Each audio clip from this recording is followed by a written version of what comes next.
So let's go overseas. The political upheaval over Britain's decision to exit the European Union grows larger this... Oh, I thought we were going to be talking about Trump tweets when you Well, said no, it's but overseas. we'll get there. We'll somehow weave that in. It That's the always White House, apparently. adds up at a Trump hotel. Most beautiful White House. That's in the whole Parliament is meeting for the first time today since the vote in Scotland. First Minister Nicola Sturgeon is threatening to block the exit. Scotland, along with Northern Ireland, voted overwhelmingly to remain in the EU. Sturgeon says she will weigh whether to advise that country's parliament to use its power to prevent Britain from leaving the EU.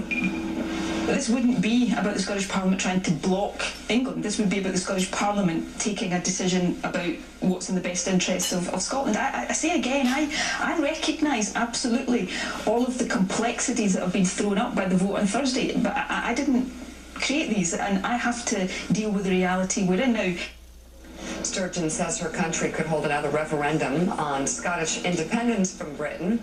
Meanwhile, an online petition calling for a second referendum on Britain's exit from the European Union has surpassed 3.5 million signatures.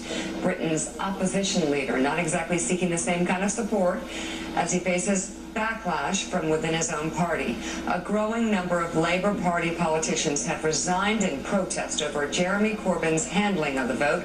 Corbyn is vowing not to resign.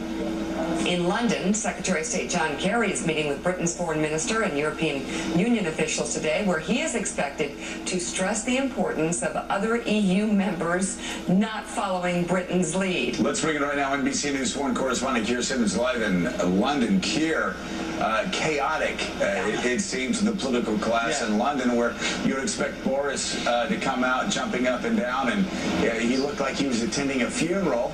And then said, well, we may not completely get out. What's in Boris Johnson's mind? What's in Parliament? What's going on through the minds of most leaders in Parliament right now? Well, I think what's going on in their mind is kind of desperately trying to figure out what to do next, Joe. Keep your eyes on Secretary Kerry today. Those meetings are basically broadly about protecting American interests, broadly speaking, security and the economy. In terms of the economy, things are fragile to say the least. Two major British banks' shares were suspended briefly this morning because they have dropped so much. On the political side, let me just show you the front page of the Financial Times today. Political turmoil and isolation. UK confronts new reality. That pretty much sums up how Britain is now, if you like, staring into the abyss about what would happen if it does leave the European Union. Here's the front page of the Mail. Now a plot to block Brexit. Effectively, aside from the machinations of British politics, what's happening right now is that the Europeans and the British are involved in a game of chicken.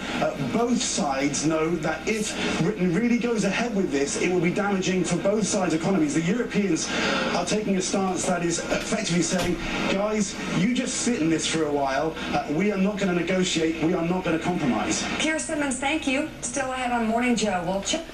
All right, so like I said, let's give this a couple of weeks for the dust to settle to see where everybody stands. Now, obviously, Cameron said he's not invoking that Article 50 in the, agreement between the countries that lets them start the process of getting out. So, at the minimum, there has to be an election in the UK to form another government and to get another prime minister before anything's going to be done.